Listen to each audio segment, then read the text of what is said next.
I had the high school job that everybody dreamed about. I sold computer games. And the job I got was a salesman at a small company called the Byte Shop, just a couple, maybe 100 miles down the road in Greensboro. The Apple II Plus was their hot seller. It was a revolutionary new computer that you could hook up to your TV and it would display color, and you could add devices like printers and run programs and save them on cassette. Why, you could even play music on it. It was sheer elegance, functional elegance. You could even drop a cup of hot coffee into the motherboard, put it in a shower, and you know what? It would actually work.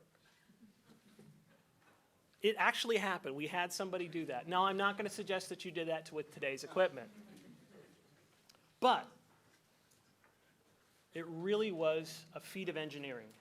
And you really couldn't have imagined it being designed in any other way. But 4 years before that, you probably couldn't have imagined it designed, period. You see, in 1975, a computer was basically switches and lights and a huge metal box that was the size of a refrigerator. And it was designed pretty much only for engineers and scientists. But one engineer had a thought. What if you could combine that computer circuitry with a keyboard and a video display? And what happens if you could make it simple enough that everybody could use it? What happens if you could make it cheap enough that everybody could own? Well, to the corporate world, that seemed like an awfully foolish idea. But 1 year later, on April Fool's Day in 1976, the Apple I was released. The Byte Shop, my company's sister store, so that they would buy those computers if they had a case. And together, in a wooden box, they put the power of computing in the hands of the public. But this computer wasn't just for engineers or scientists. It was for businessmen and educators and artists and musicians and hobbyists and homemakers. For those of you that are too young to remember the significance of this, just try to imagine inventing the internet single-handedly without the help of Al Gore. If you had invented the personal computer, what would you do next? Well, if your name was Steve Wozniak, you'd go back to doing what you loved most, engineering. He developed the Apple II, writing the code for it by hand in binary because they couldn't afford an assembler. And then he went on to develop the Macintosh, not because it was the hot project, but because that's where all the fun people were. You're more than welcome to countermand anything I say here. And then what would you do?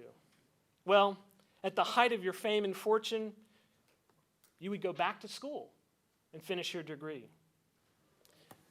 Now, imagine yourself taking that computer circuits course and finding the one professor that graded on a curve, and only to find out that there was this guy named Rocky Raccoon Clark sitting in the classroom who happened to be Steve Wozniak. I don't know how many curves you blew that year, but nonetheless, they gave him a degree from UC Berkeley. And with that degree, and entrepreneurs and investors hounding him everywhere he went, he made the only logical next choice. He taught fifth graders. And not for a week here and there, but for 10 years. You see, Steve didn't want to be considered or treated like a special privileged person. Unfortunately, the rest of the world had different ideas. In 1985, he was awarded the National Medal of technology by the President of the United States. It was the highest honor bestowed America's leading innovators. In 2000, he was inducted into the Inventors Hall of Fame. But that didn't faze Mr. Wozniak. When the iPhone came out, he stood in line like everyone else. Now, you have to remember, this is Apple and Apple fanatics. Standing in line meant 4 in the morning. When he got through, he got his employee discount, 10%. Oh, sure, yes, you're right. He could have picked up the phone and had them deliver a box of them the next day. But what fun would that be? That's a quote. Him, not me. What fun would it be? A gentleman by the name of Will Block said, what comes across in his bio, and certainly for me, the book I Was, is an incredible purity, innocence, and delight in learning how the world works. But Steve's influence goes beyond circuits and computers. With a sharp mind and a bit of imagination, an engineer and a scientist, the sky's the limit. To the school systems in the United States and Russia, Steve is the one who put the power of the PC in the hands of kids. To the music industry, besides all the great tools that he created, his concert promotion skills gave him the reputation of being the one person who could figure out the exact perfect layout for porta potties. To the world of pranksters, he's the one that called the Pope and pretended to be Henry Kissinger. And to counterfeiters, he's the guy that made a profit selling real $2 bills as if they were fake. To us, in this room, he is the man that invented the personal computer. And to me personally, in no small part, he's responsible for my first job, my last job, and pretty much had to play in every job in between. My goal today with this introduction was to make Mr. Wozniak speechless. I think the laryngitis got there first, so. But still, with all this, I think Mr. Wozniak would rather be introduced as the man that brought dial-a-joke to the United States. Vice Chancellor Gilligan, Senior Vice Provost Perry, Dean Martin Vega, faculty, staff, distinguished speakers, alumni, corporate guests, and students. I present to you an inventor, a teacher, an entrepreneur, a philanthropist, an author, and the man who brought dial-a-joke to the United States. Please put your iPhones, your iPods, and your iMacs in the off position and welcome Dr. Stephen Wozniak.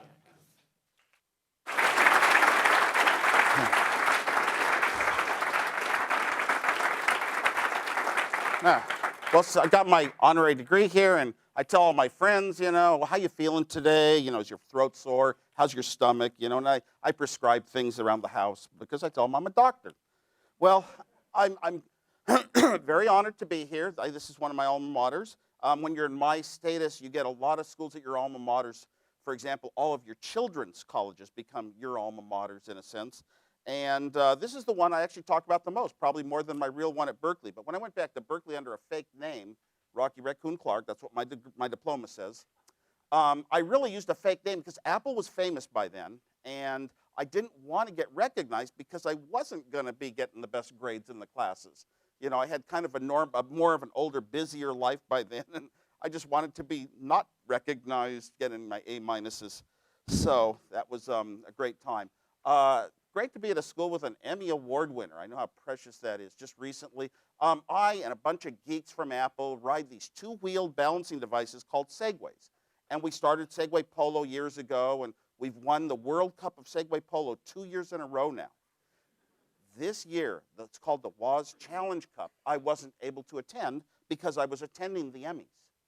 and I was sort of forced into it, and it's a big publicity stunt is all it is, but I was sort of forced into it, and I said, I told my team, I'm sorry, I can't go to the match. One of our team members has 3M. He said he offered me one of them twice if I'd play. So I've turned down an Emmy. And I tell most of them, I probably, whenever I want to talk to somebody about colleges or whatever, I think I speak about being an alumni of NCSU before any other school, including my own, Berkeley. We're all of us, we're born with a curiosity. The baby starts trying to look and see shapes, and are things soft, are they hard, and learn the world. They have a drive to explore, and there's a surprise of discovery, and there's a love of learning. It's built into all of us humans.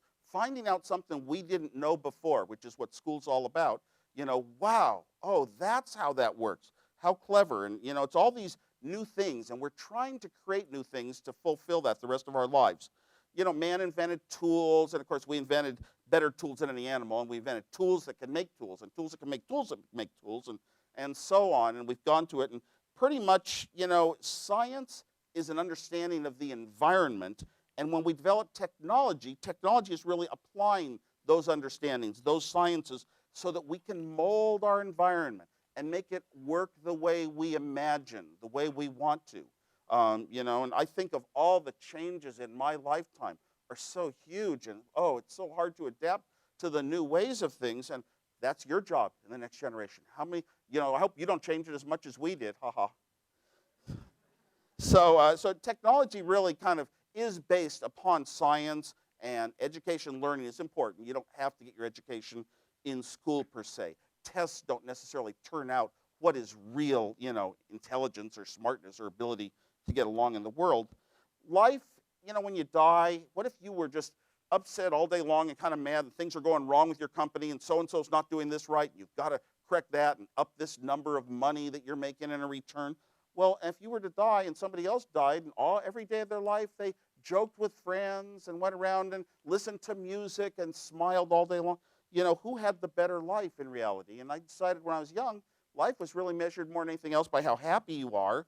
And what is technology? Well, technology creates new devices, new appliances in the home, if you're thinking of consumers, that allow us to do things easier. We're more productive. Less work means more leisure time, and theoretically, more leisure time is more happiness.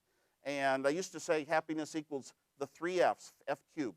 Food, fun, and friends. Food, the necessities, fun, the entertainment, and friends for socializing. But then I told that to my high school once, and they started laughing, and I had to say, well, there might be a 4th F. So we're out there, and our job is to create, newer devices that work with people. I grew up inspired by that when I was very young, and your young inspirations stick with you forever. And I wanted to always build things that had knobs or controls or typing things, something that the human did, interacted with machinery. And of course, I think back, are we now happier with all this technology than people were? Do we smile more per day than people did 100 years ago, 500 years ago, 1,000 years ago? Do we smile more than the cavemen did? And it's very hard to say that we do, but we're still built. Something built us with this desire to create, and innovate, and develop new things, and to somehow move us to that world that supposedly will get to happiness someday. Technology has its basis in innovation and creativity, making things that didn't exist before. Can I find a new solution? For example, can I develop a better form of cloth that has some better breathing characteristics or whatever? Can I find some sort of new paradigm is the other option technology. For example, cutting and pasting on a screen instead of whiteout on a typewritten paper. So basically we're trying to find alternative ways to do things, new ways. New approaches, sometimes when they're very good, have very few little steps that you have to learn and understand compared to the older techniques, which were more difficult. And those are usually the ones that win out and take us on to place. Of course, we as human beings aren't that logical.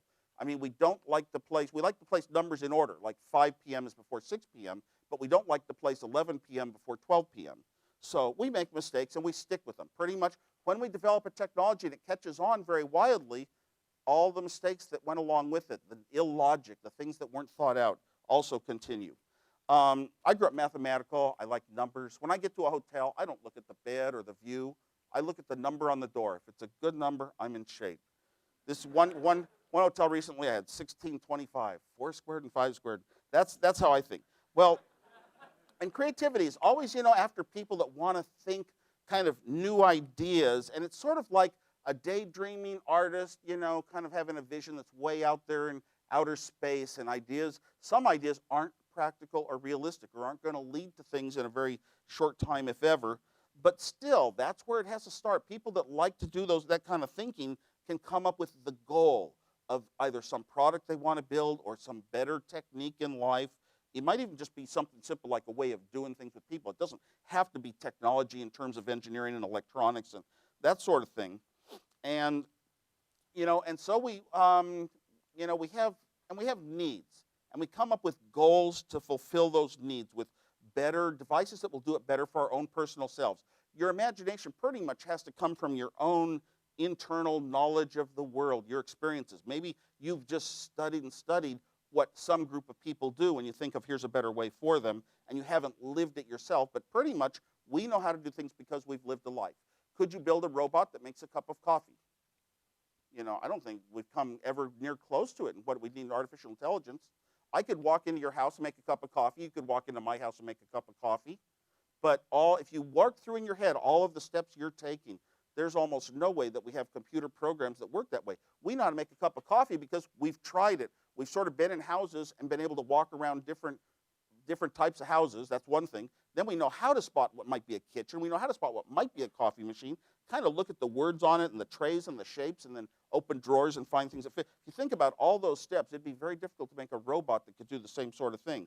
But if you have a goal early in life, you'll start paying attention to all the things you learn in school, in work, and in books you read, and magazines, and even TV shows. And you'll pay attention to the things that might lead you to that little solution that was a big inspiration, a huge passion in your life when you were, maybe at a younger age. You get an early passion. Usually it can be years, it can be decades, and you've thought about something you want to do. Might not be worth any money at this time. Extrinsic rewards are things like a salary, a title, awards, how many yachts you have. The intrinsic rewards are more important, the ones in your own head.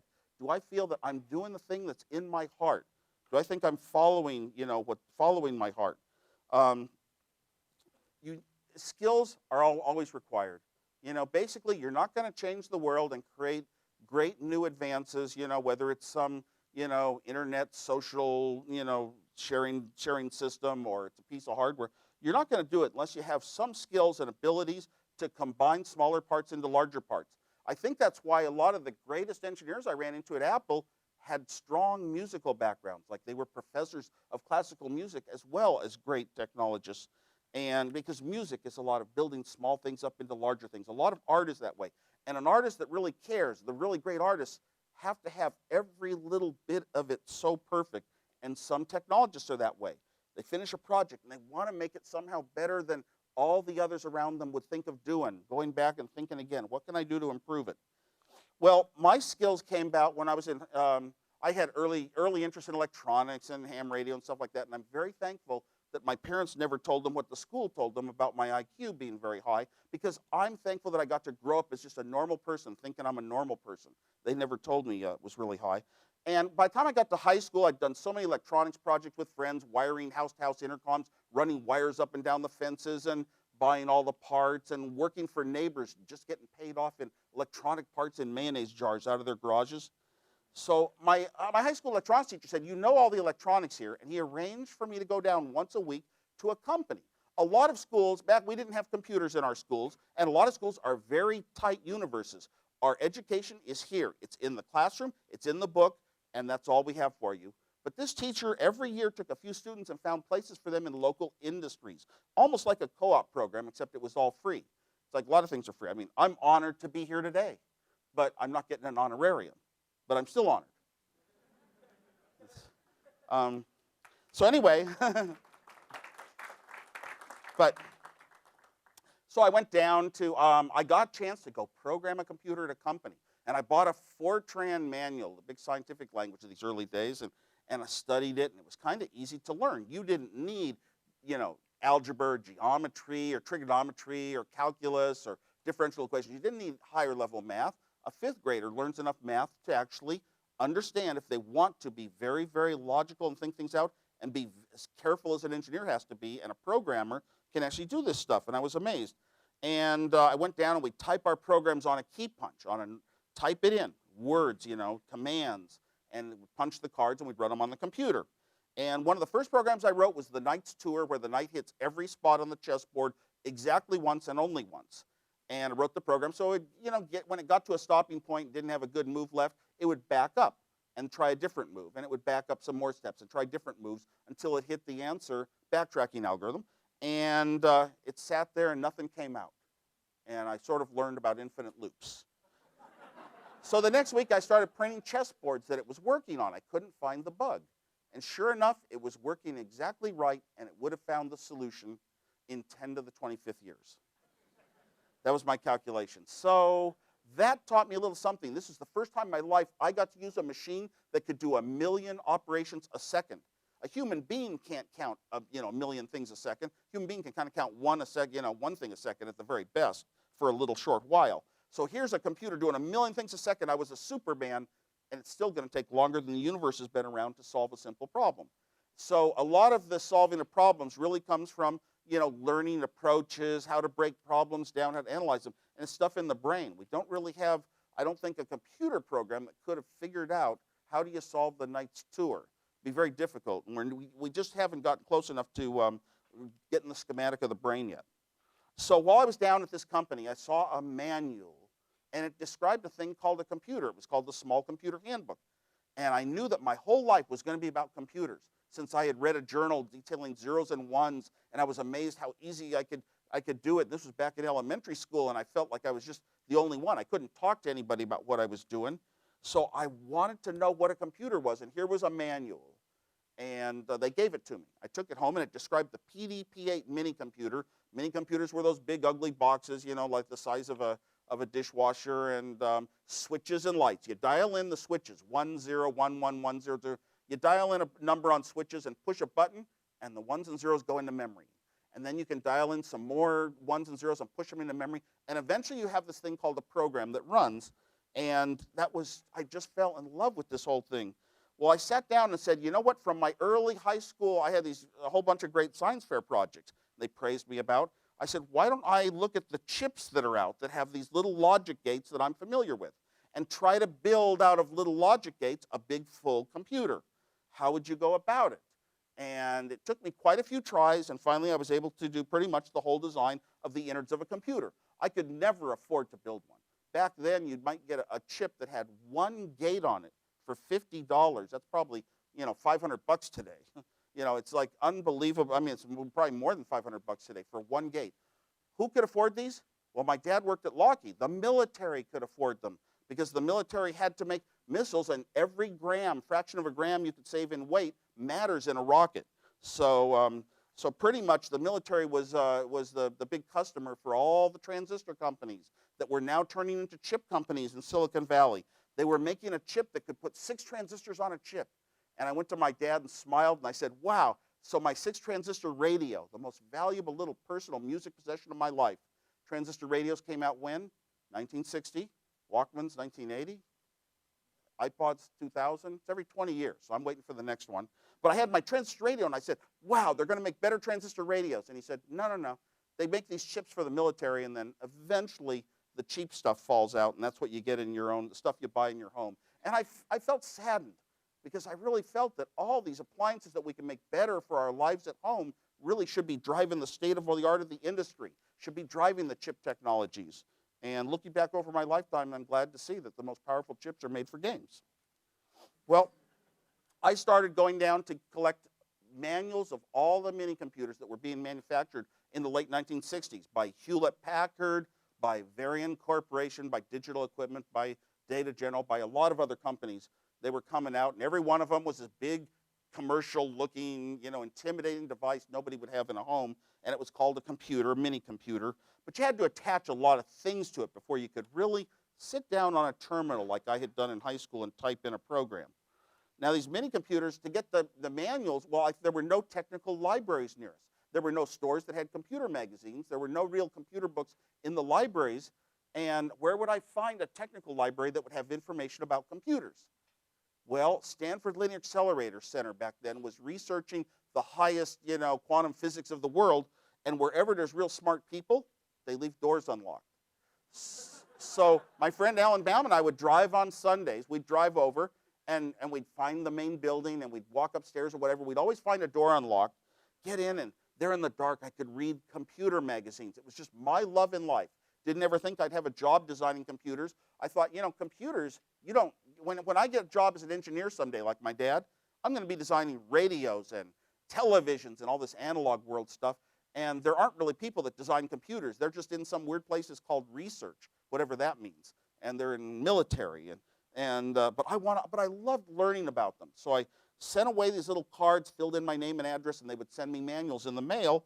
And every mini computer came out. Eventually on a weekend, shut my door, did this all alone. And I'd sit down at my white table and work on paper and design the computer.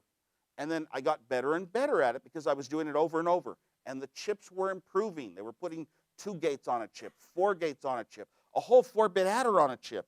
The chips were going up in transistor count to 6 transistors, to dozens of transistors, eventually to hundreds.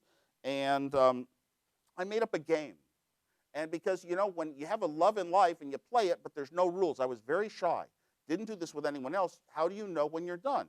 You just want to do it for the love, but why would you sit down and design something 2 times in a row? Try to figure out a way to be clever and design it with fewer parts. Engineering is all about efficiency. Whether it's a type of greenness, the less, it's output divided by input. The less in and the more out, the better it is. So I thought, wow, if I can do it with fewer parts, fewer connections, fewer complexities, that it's a better design. And over and over and over, I kept redesigning, and I would just think and think as hard as I could for 2-3 days straight to try to save one little part with a clever idea. So the ideas, the skills that I had got very good. I got to where I was designing computers in half the chips the companies were selling them with. So I knew I was pretty good at it. I went off to my first year of college, and electronics has a lot of fun. Everything you do, work, you've got to, imagine writing a computer program and trying to debug it. And you work late into the night and fix one thing, and that doesn't really solve the problem. And you fix another thing, and you work late, maybe 2 nights in a row. And finally, you find what was holding your program up, and it's such a relief. Well, a lot of times when you're working that hard, as engineers do on occasion, and and engineers aren't paid real high money like lawyers and whatnot. Well, sometimes you need relief, and joking with your fellow workers is something that's always good, or playing little pranks and jokes. It was very common to me. Well, I went to my first year of college, and back then, 1968, computers weren't really an undergraduate course at very many schools, just a few. So it was an introduction to computers class was a graduate level course, but I was allowed to take it as a freshman. And I got an A+ in the course, but I thought, wow, I can write all sorts of programs. What do I write? And I started writing programs to calculate tables of numbers like Fibonacci numbers and piling up reams of output in my dorm room. You could only, every time you ran a program, you could only print a certain number of pages or they'd kick you off for running too long. So it took me about a month. I was going and piling up tons of output, and they stopped my programs. I didn't realize I'm not a financial person. They had a budget. I ran the class 5 times over budget. They were using a supercomputer the campus had, a CDC 6400. Oh, that was, and they made it sound like they were going to charge me more than the out-of-state tuition to go back. So that was kind of scary. I didn't want to try to go back and let my parents find out. But while I was there, I went down to Radio Shack, bought a high-speed transistor, wound a coil out of some thick wire I had, and unsoldered a capacitor from my tuning capacitor from my AM/FM radio. And I built this little thing that would jam TV pictures for fun. And I went to there was one dorm, it was a girls' dorm on campus that had a color TV in those days. Sat in the back row, and I kind of fuzzed up the picture a bit. A friend of mine, I sat in the back row. A friend of mine in the front row hit the TV. I don't know where he came up with the idea, but he hit it. We hadn't planned it, and I made it go good. So everyone thought it's an inanimate object. You have to hit it to make it work. You'd never hit a person. And it got to where for 2 weeks they'd station one person right next to the TV, actually for several weeks. Whenever it went bad, it was his job to whack it hard enough till it went good, or twist the tuning controls till it went good, and when he pulled his hand away, I'd make it go bad. So And it was like a psychology experiment. You could train rats to do very incredibly complicated tasks. So one time there were 3 guys up trying to fix the TV, and one guy had his hand in the middle of the screen. His foot was up in the air on a chair, and I made it work. And they said, okay, it's working, everybody relax. And everybody relaxed, and it didn't work when he took his hand off the TV. So he put his hand, eventually they said, put your bodies back where they were. They had sort of learned that your bodies matter. And he put his hand back on the middle of the screen, and it worked. Took his hand off, it didn't work. Put it on, it worked. Then he put his foot down on the floor, and it didn't work. So he put his foot up on the chair, and it worked. He turned to the audience and announced, it's a grounding effect. They watched half hour of a TV show with a hand on the middle of the screen. So, and never imagined, the one nice thing about electronics is if you know things other people in the room don't know, you can do these things, and they don't realize a person could be playing a trick on us. Anyway, next year at college, a friend of mine duplicated the key to the computer room. IBM 360, Model 70, and so and pretty much the early big computers of my life that I really became in loving of their architectures, and I loved that one. Well, he would unlock the door at midnight. We'd go in, put some paper over the terminal that records all the jobs, and I would just sit there. I was the programmer. I'd run programs till 3, 4 in the morning, and then we'd sneak out, and nobody ever knew we were using the computer. To me, a computer sitting there unused was a crime. It was like Happy Gilmore wanting the ball to go in the hole. It's your home. And so a computer that's just sitting there should be used by someone. After that, after 2 years of college, I didn't have money for a 4-year college. So I went to work for a year to earn the money for my 3rd year of college. And I walked into the wrong door by mistake, and they were building a medium-sized computer in Sunnyvale, California. And oh my gosh, I applied for a job, and I got a job programming for a year. And it was an incredible computer with incredible architecture, a little too complicated for my likings. I like things very simple. But the architecture was worked out from the point of view of the programmers looked at the languages they would write, the compilers they would write, and what sort of tables they were going to set up, and what the size of those tables would be, the scale. And they designed this computer to have all sorts of variable length fields that based upon the programmer's needs. So software had really driven that architecture. And while I was there, I wrote a program that calculated E to 138,000 places. And I was in running it late one night, just on my own time.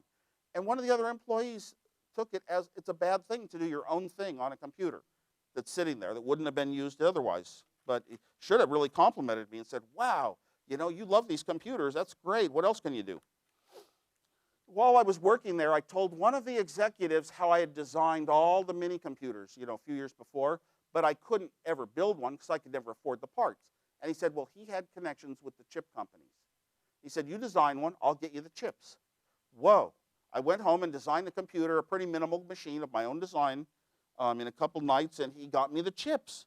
Actual real silicon chips, including 256 bytes of RAM. And I built it with a friend down the street. It was on a one PC board, bunch of switches that you would toggle just like a front panel of the old style computers. A button you could push to put the 1s and 0s into memory, and it was that style of, it was a computer. It couldn't do anything useful with 256 bytes of RAM and no input-output other than switches and lights. But the guy that I built it with said, you have to meet this other guy that knows digital electronics. And he went to our high school, Homestead High School in Cupertino. His name is Steve Jobs, and he also likes to play pranks. So Steve Jobs came over, and we're on the sidewalk. I remember clearly. We're sizing each other up, comparing who's done the most pranks and who's done the best pranks, and what have you designed, and what have you built, and here are the things I've done. And so we hit it off very well. We had such commonality. There was in that period of time in California, there was a big counterculture movement, and I was sort of fond of the counterculture movement, but I was always going to be centered, feet on the ground, have a job, be an engineer. And Steve was more the true have-nothing hippie, hang around with a lot of other people who have nothing and figure out the world. He actually did made a movie at the high school that was called Claymation, where you change the clay frame by frame by frame by frame. And you look at Pixar today, and you sort of see that a lot of these things have early origins. Steve would, go around barefoot and eat seeds and that kind of stuff. And had a lot of friends like himself, but he didn't understand whenever I talked about the things I was doing or designing. He was always impressed and a good listener. Funny thing is, you need a listener. It's like a part of your community to really inspire you to develop things and to feel there's a good purpose for it. I went off to my third year of college at Berkeley, and it was just a heaven year. All my classes by the third year were, almost all were graduate courses in computer hardware and computer software. None of my courses usually started before noon, so it was a great year. And that's when Steve and I called the Pope. But after that year, I don't want to go too much into the time. We spent that year making these devices that you put tones into American phones, and it dials free calls anywhere in the world.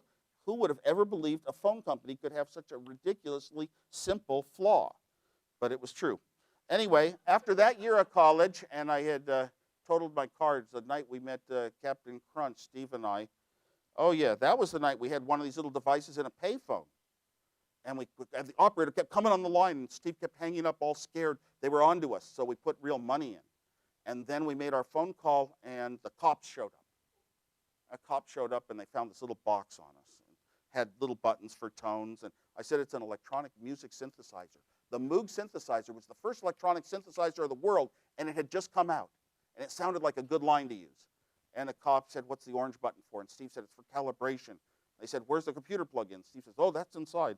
We knew we were caught. So they got us in the cop car. And the cop handed me back the box, and he said, a guy named Moog beat you to it. But I lost my car that year, so I took another year off to work, to earn the money for my fourth year of college, nothing more. It's not dropping out of college, saying it's worthless, I don't want to go. It's not flunking out. It's just taking a year off to work. And after a short period of time, some Hewlett-Packard, the hottest gadget in the world, was the first scientific calculator. You could punch numbers on keyboard, and in a little display in your hand, you could see the answers for transcendental functions, square roots, sines, cosines, that sort of thing.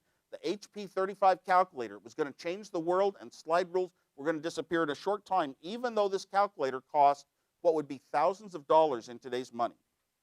And I put all the money I could have together, and I had bought one of these. Well, Hewlett-Packard heard that I was some great computer designer on my own. And they brought me in for interviews, and I got a job hired as an engineer with only 3 years of college designing the chips in these calculators. I mean, how could you ever be so thankful? Basically, if you can do the job, they would give you the job. You didn't have to have certifications and proof and a degree and all that. You just had to be a good designer. What an incredible job that turned out to be. It kept me from going back to college for quite a few years. Santa Clara Valley was turning into Silicon Valley. The trees and the orchards, the fruit orchards were going down, and houses and shopping centers and malls were being built, and all the transistor companies, one after another, and chip companies, one after another. And by this point in time, we had hundreds of transistors on a chip. The little processor, a serial 1-bit processor on the HP 35 calculator, still took 2 chips to make. That's how limited we were on chips. The programming was about 2 kbytes, a bit more than that, but it took 3 chips for the entire program on the first HP calculator. And so we were very limited in what we could do. One of the things is our calculators worked in reverse Polish notation. How many of you know what reverse Polish notation is? Sure. And anybody who studies like compilers, translating an arithmetic expression into the executable sequence that's needed to get it solved, that's what reverse Polish notation is. It's one of those forms. And our calculators, you would punch in both your numbers and then hit a plus key, and it would add them. So that's how reverse Polish notation works. Whenever you hit an operator key, the operation takes place. At a certain point in time, Texas Instruments came out with, and this was heavy-duty computer science stuff, right? So we knew we had we'd come up with a powerful calculating method. And we had a big card with a big, long equation, a lot of subterms squared, and this minus that squared, and that minus that squared. Sum it up. It was something like a statistics formula that takes 15 minutes to calculate. And if I tried it with my Hewlett-Packard calculator, I could get the right answer after about 3 tries sometimes. So the Texas Instruments came out with a little, much more of a toy calculator. It used parentheses to order the operations of things. And we laughed. It has parentheses. It's a toy. The way people would eventually laugh, it has graphics. The Macintosh has graphics, so it's a toy. And we laughed at it, and somebody pulled out the card with the big equation, and we laughed harder. And I said, well, I'll try it, because I thought I was pretty smart. So I looked at this card with the big equation, and I took my calculator, and I'm thinking, I'm going to count and remember how many parentheses I've typed to go into the first term I have to solve. And I thought, no. No human being can ever back out and remember all the parenthesis levels they're in. So there has to be another way. And I cleared out my mind. Forget what you already know. And it just popped to me. The only possible alternative was to type it in from left to right. So I typed everything on there, left to right. I guessed whether its square root was postfix or prefix. And first time I got the right answer. The other engineers at Hewlett-Packard were stunned. And I handed it to them. I said, Mike, just type it in from left to right. Not one of them could figure out what left to right meant. They wanted, once you've developed a skill of looking over an equation, deciding which part of it you're going to solve first, they still wanted to solve that part first. They just couldn't understand what left to right meant. Because you don't want to ever give up a skill you have in life for something simpler. That's why simpler technologies have a tough time getting accepted, because people, they're giving up some of their own value, which is having learned the harder approach. I was designing chips, actually, laying out different structures on the silicon and making logic changes in the chips. And chips are made out of gates, and every gate is a little decision maker. Tic-tac-toe is a game that you don't lose if you have a set of rules, and every rule is one gate to make the decision for that rule. And I also would write simulations on a big computer we had. We had a Hewlett-Packard mini computer thing with a big teletype that cost more than an expensive car, that you could type in programs and run them, and you had to sign up for time because 20 engineers shared this one computer in our lab. So I would sign up for times, and I'd run my programs, and it simulated every logic gate and followed the ones and zeros, and I could go down page after page after page after page and make sure that the design was working the way it was supposed to. And that was one of my jobs. And I got a reputation for being able to design things with the fewest parts of anyone. And it came from that high school experience where I had this little game where I tried to design mini computers with the fewest parts. I thought of so many tricks that just other people wouldn't think of, wouldn't be in books. While I worked at Hewlett-Packard, I loved electronics. I was very shy, and I was very nerdy, and I was probably not ever going to, have a wife or meet a girlfriend. So when I came home from work, I still liked to do electronics at home. I designed calculators in the day, and at night I came and I'd work on other side projects, and I did it for fun. Not for money. I would even do it for friends who were starting companies. I would come in and design the digital logic for them and just do it for fun to be around it. But it got me around a lot of the new developing technologies of the day. Got to design some hotel movie systems before any hotel had movies. What an incredible opportunity to look back and realize you were working on a lot of these things that really changed life. Got to work on the first consumer VCRs. It was an American company before the Betamax. It was a company called Cartravision, built them into Sears TVs and went bankrupt right away. Nobody could afford a $1,000 television set. And the VCRs really got me back into American color TV, NTSC color TV signals, and how they worked as I would debug and fix some of these VCRs I bought. Teams of engineers from Hewlett-Packard would drive down to a place in San Jose and buy color VCRs for $60 when schools were buying black and white ones for $1,000. I did start the first dial a joke, a number you dial and you hear a joke. I believed so much in humor in my life. I started the first one in the San Francisco Bay Area. There were almost no dial a jokes in the country. There were a few in other countries that I knew of from my Blue Box days at Berkeley. And why? Now, you'll meet a lot of people that started companies. This is the only time in your life you're going to meet someone who can claim they started the first dial a joke in a regional area. You know why? In 1972, in the United States, it was illegal to own, use, or purchase your own telephone. In 1972, in the United States, it was illegal to own, use, or purchase your own answering machine. There was one monopoly, and you were only allowed to lease what they decided to lease. So the answering machine I had to lease to run Dial-A-Joke, big Codaphone 700, cost as much per month as my apartment rental. And I'm a young engineer, not quite out of college even. So that's a big expense to have 2 apartment rentals. So not very many people try to dial a joke, but I believed in humor so much. I told Polish jokes when the Polish American organization, Congress organization, tried to sue me for defaming people of Polish descent. I said, well, what if I change them to Italian jokes? And they said, fine. Because this was before political correctness, too. Before PCs. Worked on projects like home pinball games. And eventually, one day I was in a bowling alley. Well, on Dial a Joke, I was anonymous. It was like being on the internet. If you're shy, all of a sudden you have a world to communicate and talk to people, and they like you, and you make friends. And I could come home on Dial a Joke and take live calls and meet people, and I actually met my first wife that way. She was a caller, and I just simply said, I can hang up before you, and I did. So I was with her in a bowling alley, and I saw Pong, a little game on a TV set. And I was gaping. My mouth was open. I was speechless. What do you say? I was in disbelief. My perceptions of the world and the future reality changed forever that instant.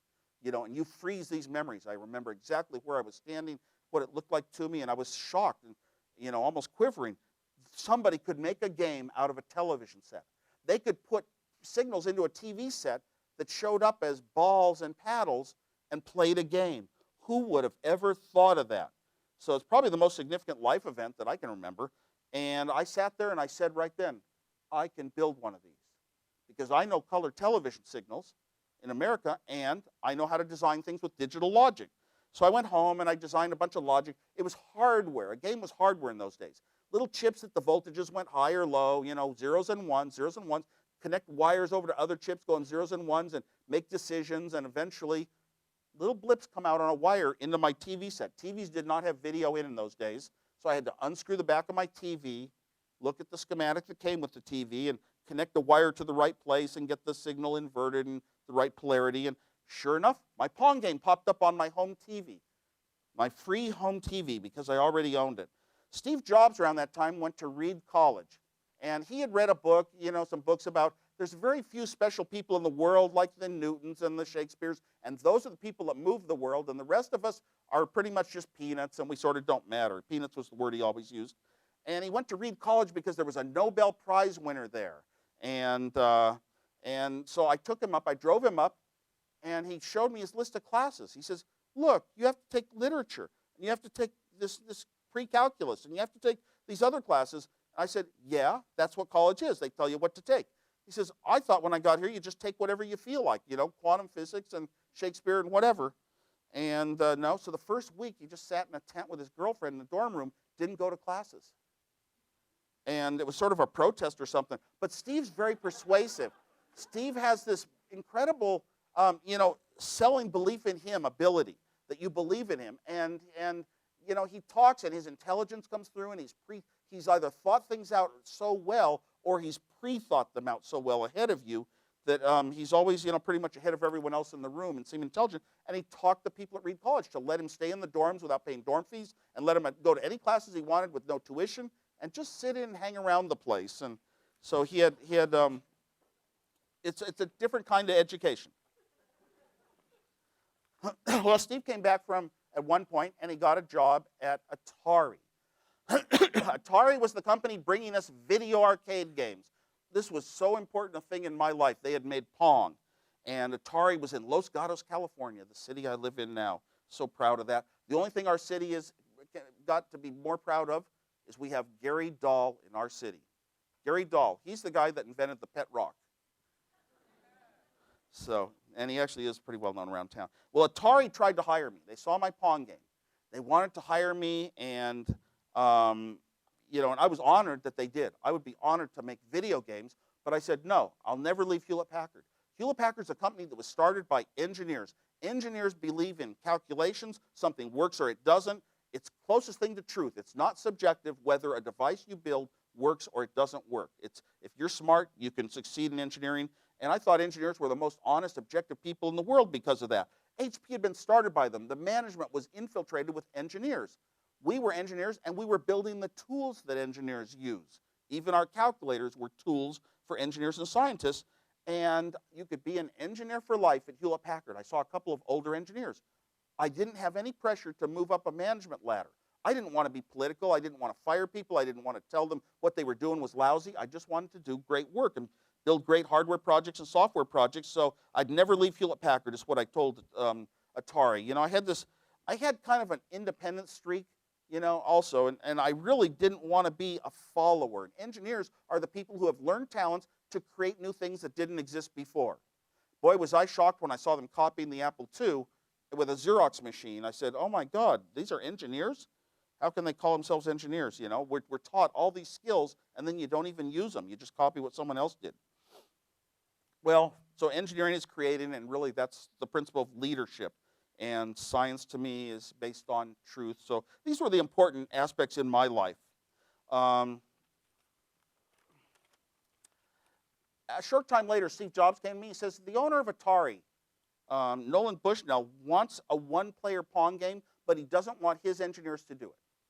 Because they were designing games with 100 chips, 120 chips, 150 chips, 180 chips. Their games were growing out of the world. This was back before games were software.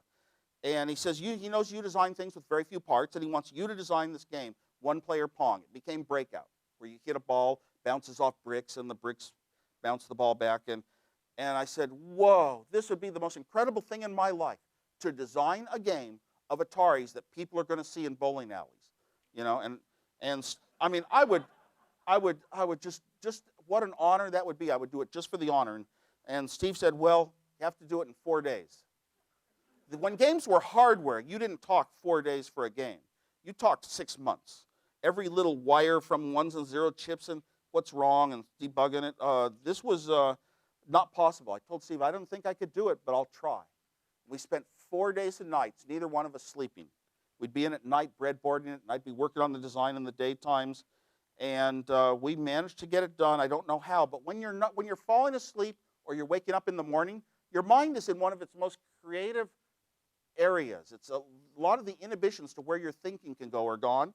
And so I was there kind of drowsy, and I saw one game out on the factory floor. All the games used black and white TVs because color TVs in those days were too expensive for these video games.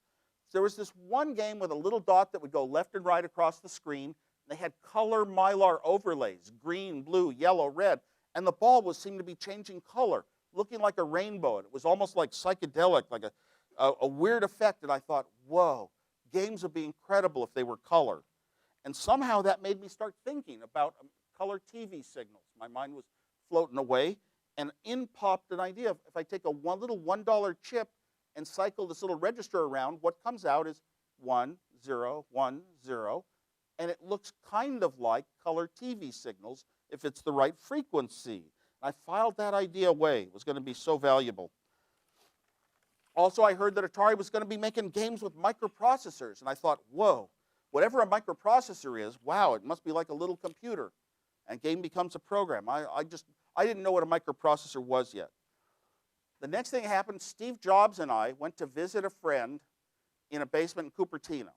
He was typing on one of those big metal teletypes, and he said, Steve, I'm playing a game with a computer in Boston. He was playing chess with a computer at MIT. And he says, let me show you this. And he prints out on a printer a list of a whole bunch of college campuses, about a dozen campuses that were all linked by a network called the ARPANET. I'd never heard about such a thing. This was incredible. You could type right here and use a computer in Berkeley or Stanford or Boston or Illinois, maybe right here in Raleigh. But he's typing away, and I said, I have to have one of those, just like the Pong game. And basically the job was design a circuit now that instead of putting balls and paddles on my home TV, put letters on the TV set. And so that wasn't too much of a big step. A lot of the steps that went step by step by step, a nice simple path right to the Apple II, really were common logical things. It wasn't like some really outer space thinking. I was just in the right place doing the right things. So I made this device that I could type on a keyboard. The keyboard was a problem. Input-output was unaffordable. I always wanted my own computer. In high school, I told my dad, I'm going to have a 4K Data General Nova someday. The seeds that someday in my life I was going to own a computer. And so now I had to, but input-output was prohibitively expensive. This teletype that my friend was typing on cost as much as a car. How could I ever afford that? I had no money, no savings account. I didn't own a car. Neither did Steve Jobs. And I looked at it, so I went out and I built it. The television set that I owned was a free output device, and I found a keyboard for $60. That's probably 500 of today's dollars. Pretty steep, but I bought that. The most expensive part of this whole thing, Now I could type on a keyboard, go through a modem I built. Modems back in those days were 110 or 300 baud, 30 characters a second only, and I optimized my circuits for that to use the fewest parts, the smallest parts, and the cheapest parts that did the job.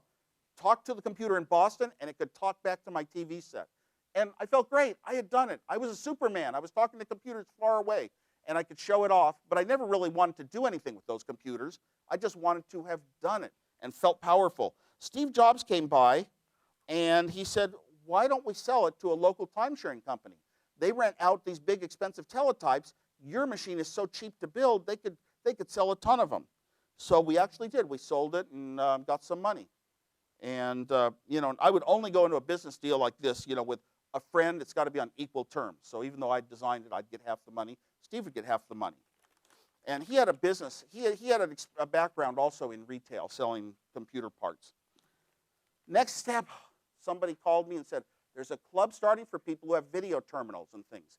Wow, I was so happy because I had a video terminal of my own design that I could go show off. And I was too shy to talk to people, but if I had something great they saw, they'd come and talk to me. So I went to this club and whoa, I was in shock.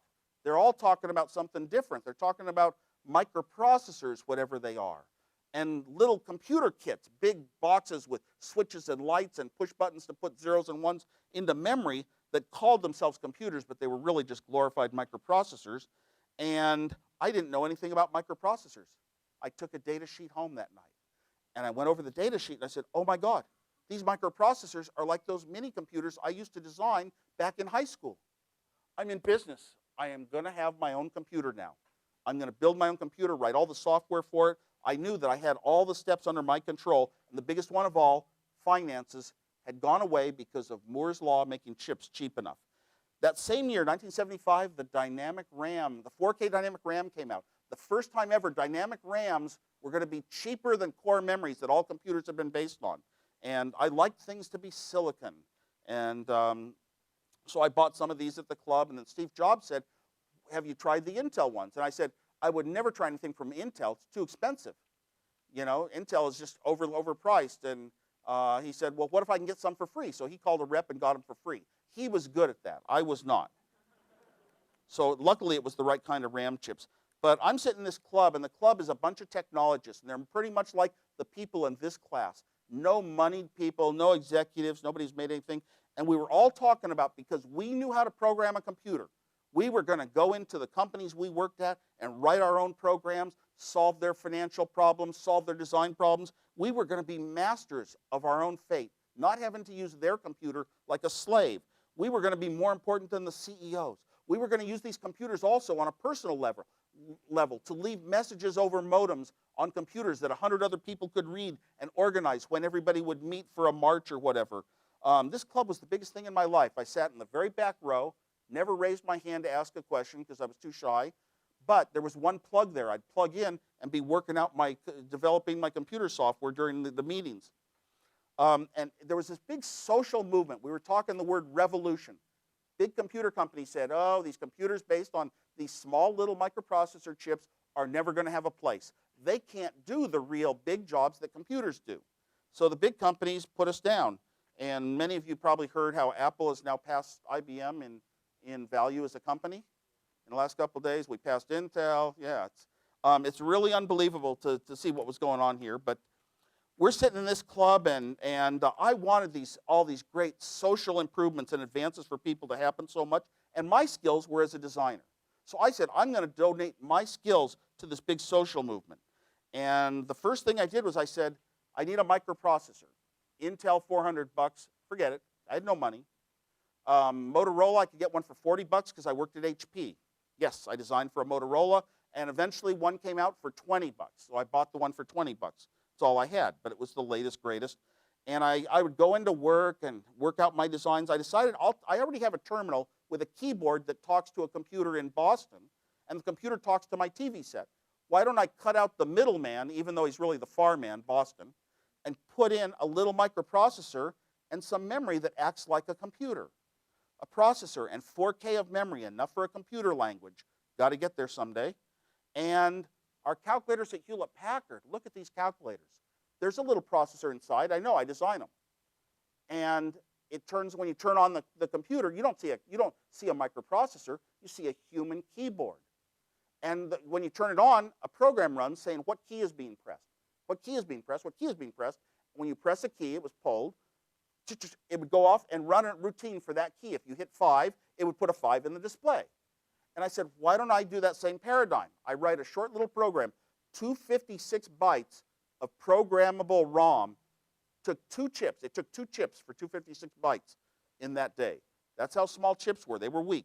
So I said, I'll write a 256-byte program that looks at my human keyboard, and I can type in all the stuff you would normally do with switches and push buttons on a big front panel ugly computer, and I can cut out that whole big front panel. I don't like big mechanical things. And I can cut out, dozens of switches and tons of wires that have to be connected to lots of chips. I can cut it all out and just write a little program that says, what's he typing? And that was my approach, to take my already existing video terminal and make it a local little computer. So I got it done, and then I went down to the club, and I started passing out all the schematics and the code listings for free. No copyright notices, no nothing. And I said, here, you can build your own. And I was hoping a bunch of people would start building their own computers and find out how inexpensive it is. And I wanted to help this social revolution happen. Well, Steve Jobs came by. Oh, I also said, you need a language. Bill Gates had written BASIC for the Intel chip. And our club had a copy of this BASIC by 2 guys, Bill Gates and Paul Allen. You knew his name. I thought, wow, I need a language for mine, and I've never programmed in BASIC, being a scientific guy, but that's the right language. It's the right language because there's books on games, and games are going to be a big turning point for these early computers. And I also need to solve my work at Hewlett-Packard, and I can do that in BASIC. So I learned BASIC, wrote my syntax diagrams, never took a course in writing compilers or anything, but I just knew that you organize things into tables and did some reverse Polish notation and priority lists of operators, and had a good structured approach that I actually got written. So I wrote a BASIC, and because you have to do it. I didn't have a computer if I didn't write a language. Doesn't matter that I've never done it before. It came out very well. Steve Jobs came by the club. He wasn't attending the club at first, and he would come by and hear about things going on. And he said, look, all these people are interested in your computer, but it takes too long for them to solder all the wires to hook it up. Why don't we make a PC board for 20 bucks, sell it for 40 bucks? And then if we sell enough of them, we might make a profit. And I didn't think we'd make a profit. And Steve said, it doesn't matter if we don't make a profit. For once, the 2 of us will have a company of our own. And who could ever turn that down? So it was really just, we'll just do it and see where it goes. No idea. It wasn't really a computer company. It was going to make a board.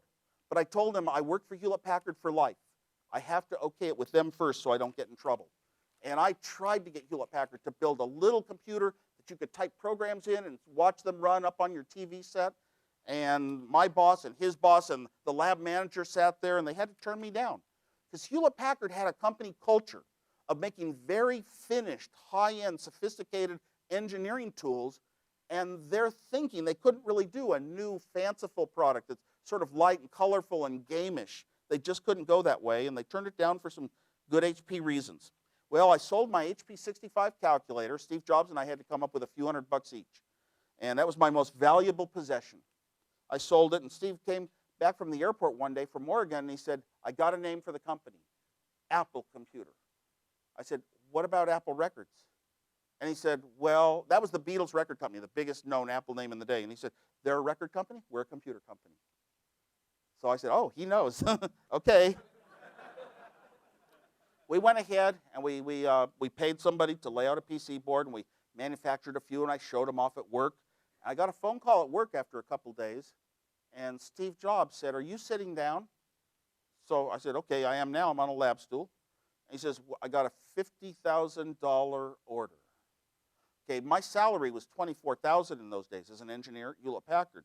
So $50,000 was like, whoa, the biggest financial shock in all of Apple's history. So what? Turns out that the local store, the Bike Shop of Mountain View, Paul Terrell had wanted to buy these computers that were basically completely done and in a case, because that's what people coming into his store wanted. And he saw that our computer, this thing we were going to call Apple, was the best shot at selling them a complete computer that they wanted at a good price. So he offered to buy 100 computers at $500 each. And Steve said, what do we price it? I said, add a third, $667. And I said, $666.66. That's what we priced it, $666.66, because I was into repeating digits.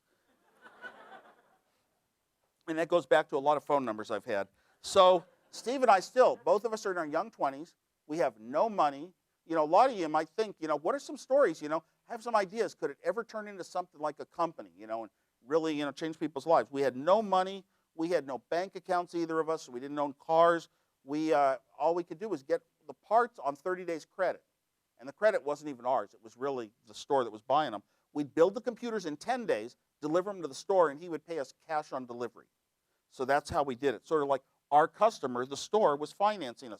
Somebody told me yesterday that one of the keys is, hey, if you have an idea for something great, go to a possible customer and say, what do you think? And if they say it's great, say, would you be willing to finance it? And if they aren't, go on to something else. So anyway, that's how we lived for a little short while, a half a year. People think we had a garage as a business, but not really. The garage was just our show-off place. We didn't have a phone. We didn't have a receptionist. We didn't have a typewriter. We didn't have any designs going on there. We didn't even build computers there. It was just sort of a little place at Steve's house that people could stop in and see what we had. We started getting noticed. We were so proud of getting noticed. The newspapers were jumping on. Small computers are coming. Everyone's going to be able to have their own computer someday. And Apple was always listed first because we were in alphabetic order. But we also had the most of a computer for the money by far. I designed the Apple II computer in about 3 months. I hadn't really, the first computer, the Apple I, I had just modified my terminal that talked to Boston into a local computer.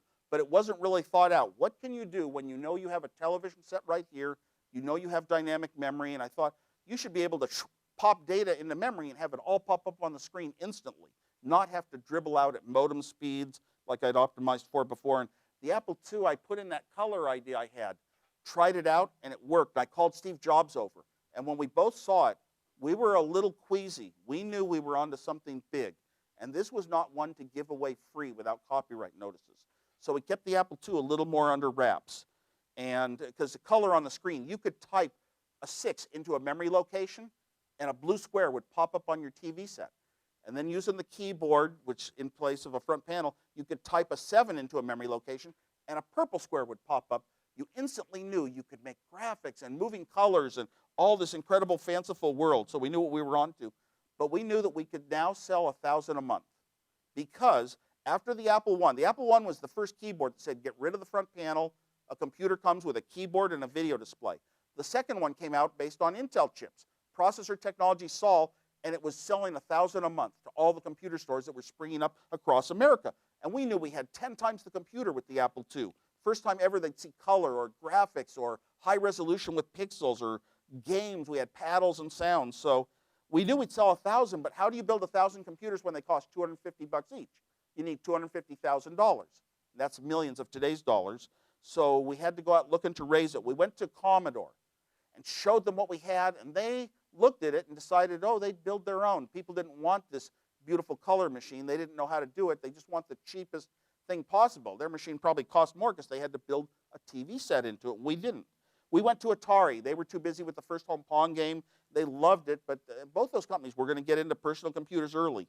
We went to venture capitalists, and we didn't talk like businessmen. Neither Steve nor I had any business experience in a company or in school. So we didn't answer their questions the right way. They'd say, what's the market size? And I would just say 1 million. They'd say, how do you know? I'd say, well, there's 1 million ham radio operators, and computers are more popular than ham radio. We got steered to an angel, Mike Marklow, who had retired from Intel on a stock option, and he was investing, running his investments, and looking for an electronic company opportunity. And he studied what we had, and he decided that these small computers were going to take off and become one of the new big industries. He said that once a decade, something comes by surprise, and it just takes off and grows to billions of dollars in value very fast. And this was the one that he believed in. He was willing to finance us, put in the $250,000. He owned an equal share of Apple Computer to Steve and I, and he said I had to leave Hewlett-Packard. And I said, why? In 1 year, I've designed 2 computers, cassette tape interfaces, I've written a BASIC, I've done all this test software and printer interfaces and things. And he said, nope, you got to leave Hewlett-Packard. Tell me by Tuesday. On Tuesday, I went to his cabana with Steve Jobs, and I said, no, because I was really independent. I go inside myself, and I said, I love my company, Hewlett-Packard. I want to be an engineer there for life. I don't want to give that up. And I want to design computers. I want to write software, but I've been able to do that on my own. I don't need a company to do it.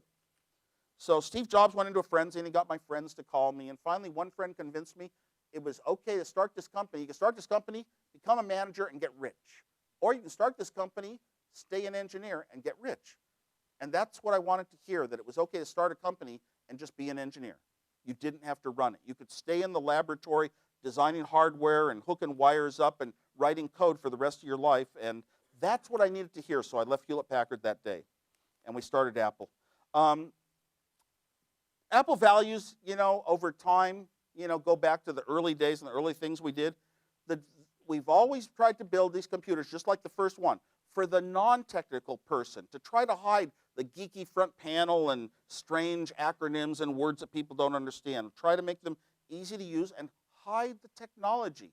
A lot of that, I say personally that it comes from, nobody else has ever said this, it comes from Steve Jobs, because I was such an incredible technologist that he could never do any of the technology, never wrote a program in his life, but he wanted tools that were applicable to people like him.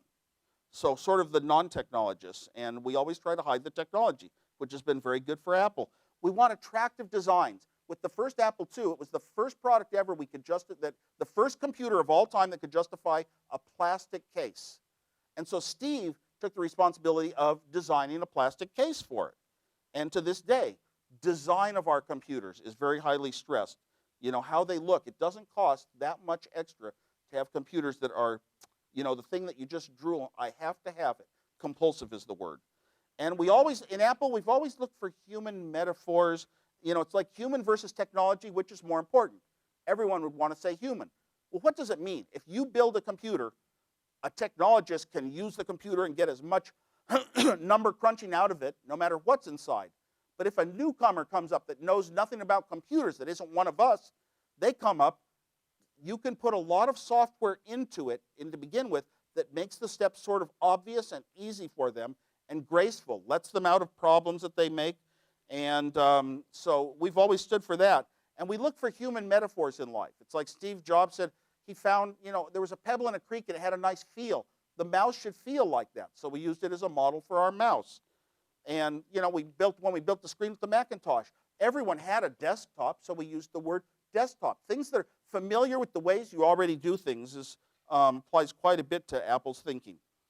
We're gonna have time for question and answers. Your question and answers don't have to go back to the ancient history, because I keep up with technology. And I'll leave you with one question before I go. Apple stock is now hitting like $170 a share. And my question is, when is it going to hit 400? And the answer is before it hits 600. Thank you. Thanks so much. Now questions.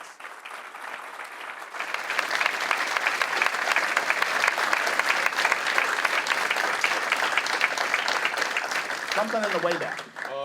In the IT world and high tech in general, women are underrepresented. And I've heard it said lately, I know you taught fifth grade for a while, that if you don't get women interested in science and technology and engineering and all of that, by the time they're about 10 and 12 years old, it's too late. Do you think that's really true? I don't know about 10 or 12 years old. I do know that's around the age 8 to 10 years old that most elementary school teachers will tell you some of the students decide that education is not important. They drop out. Now, I taught classes, and I taught classes to 10-year-olds, and then I kept going into advanced classes while I kept teaching 10-year-olds every year. So I had 11, 12, 13-year-olds, and they got into middle school, where a lot is going on socially and everything with, people forming groups and how you talk about others. And the young girls, the 10-year-olds, were easily as advanced as the boys on everything having to do with computers, right down to programming. But by the time they got to about 7th grade, even when they knew the answers, they didn't want to raise their hand. Something had come about, from something out of my control. There are still a lot of women geeks around, and I love them. I'm lucky I got a geek girlfriend now. I think, it's just, I don't know where it comes from. This whole idea of maybe it's the guys play games so rough. So many guys do. I've had kids, and they play the games, and It's like you can hardly keep up with them. If you're not in that world, you don't want to be a part of it.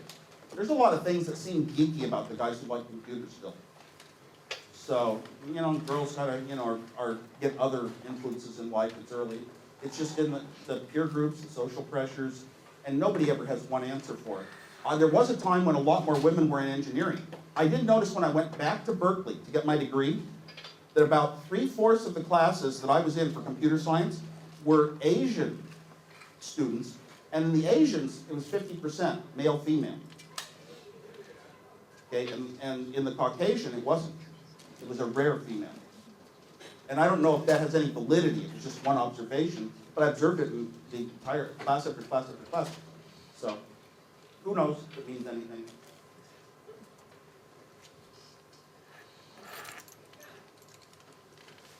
Anything?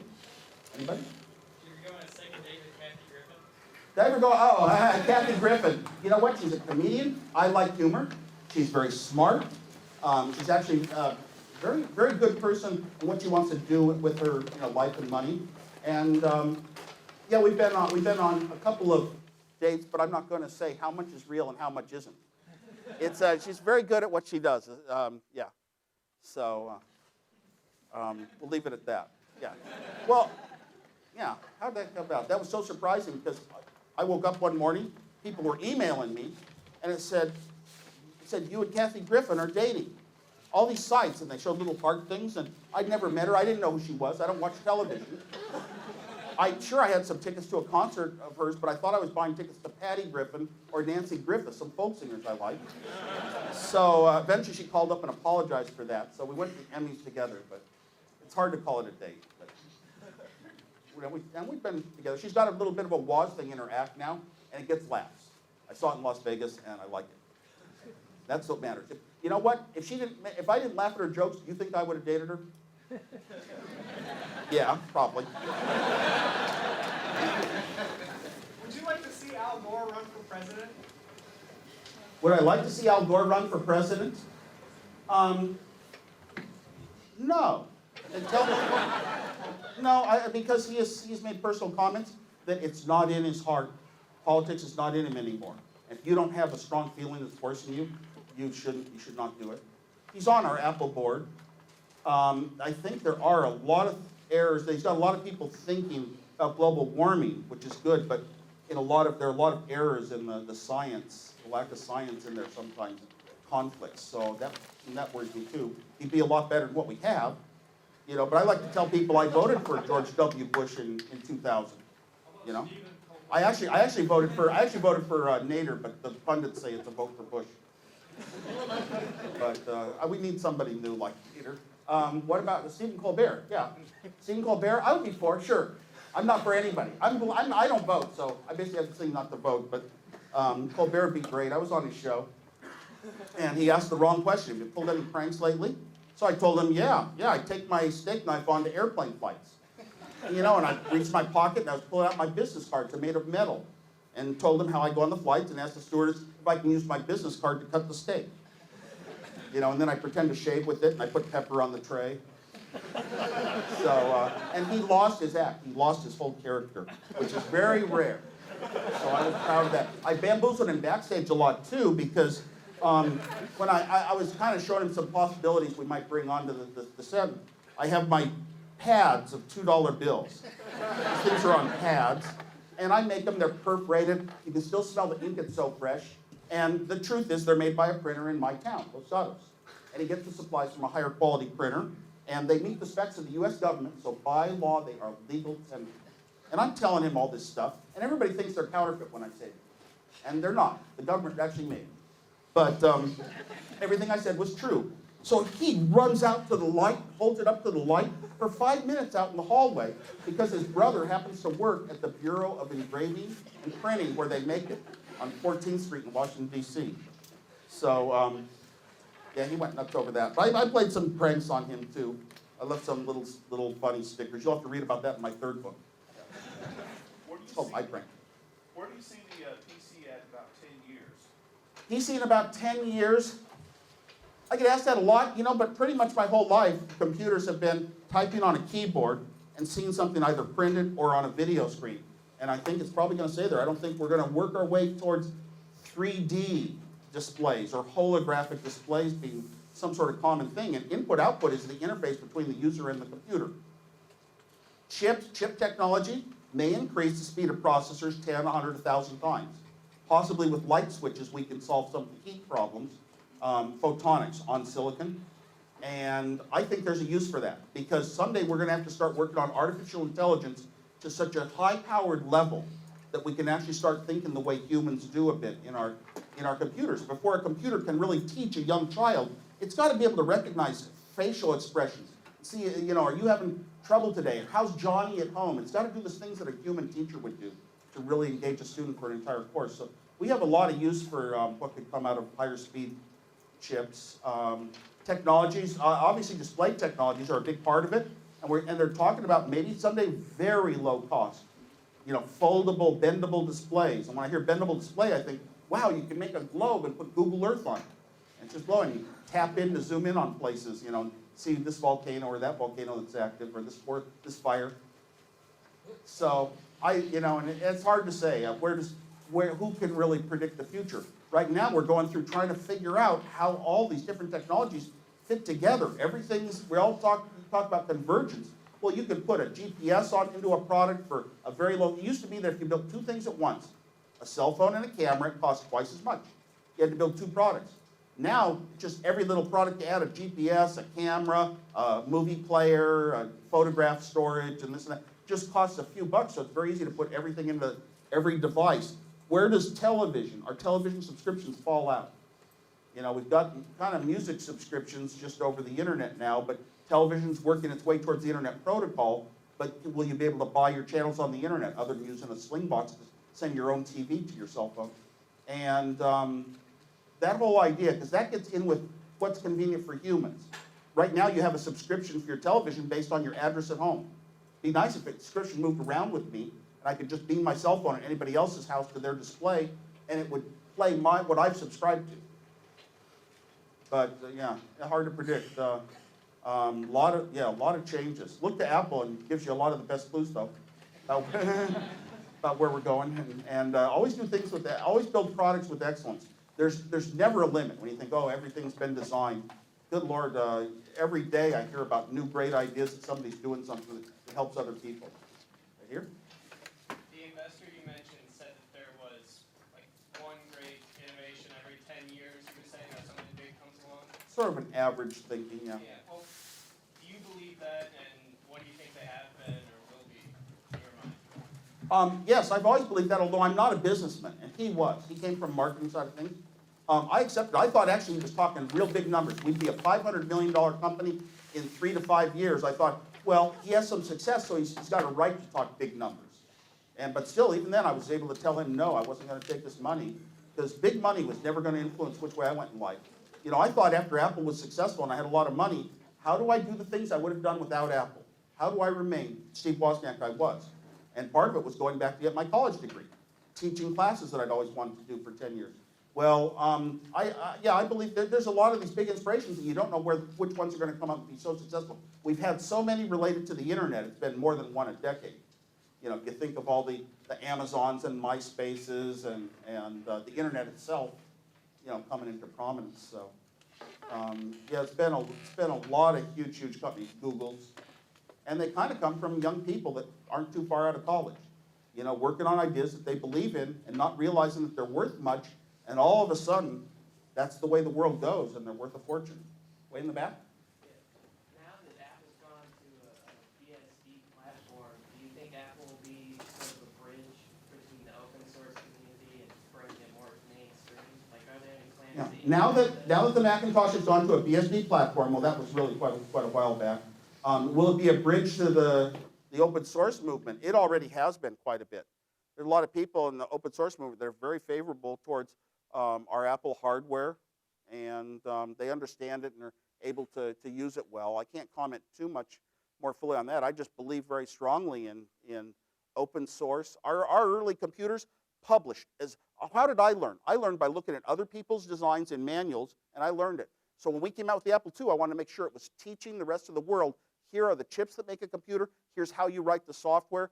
go do your own. And thousands of little companies sprung up of people that, high school kids that sat down and said, oh my gosh, I can write a game, or I can go to work doing something, or I can design a board that plugs in. They started their companies, thousands of little, it was one of the most innovative times in history. And now it's pretty much, oh, you're sort of given the complete platform, and there isn't that much room for the little guy to go. But there is in software. And I think we're out of time. Yes. Well, thank you very much, Steve Wozniak.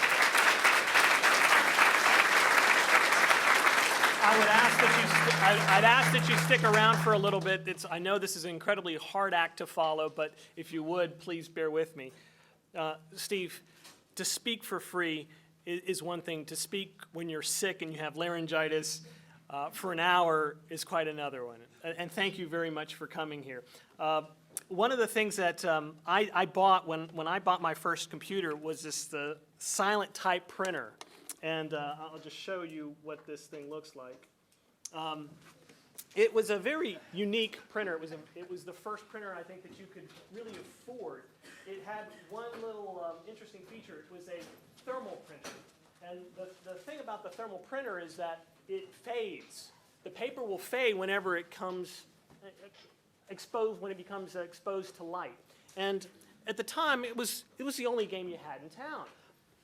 Now, it seemed a little archaic, and I'm a little bit of a pack rat, and I hate to look at technology that was innovative and just throw it away.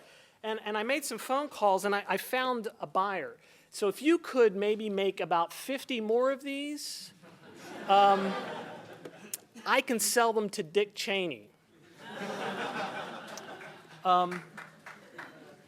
No, there was one question I had that I've looked at a lot of the presentations that people have made, including Steve Jobs and Bill Gates, and knowing that you like to jam TV signals for fun, were you ever banned out of their presentations? Actually, it's funny, but in later years when they got up to giving presentations with wireless remotes, there were two types, infrared and radio. A friend of mine is an analyst, so he gets to sit in the front rows, and he managed to jam both of them different occasions. Give up and go over and use the keyboard on the computer, yeah. So to get this correct. But it works both ways, because once I was giving a talk and they started turning the microphone off on me. I didn't realize it was a prank. So you're going to basically not say that you did that, right? You're going to deny that you were involved in any of the blue screens of death or anything like that? No, I don't deny it.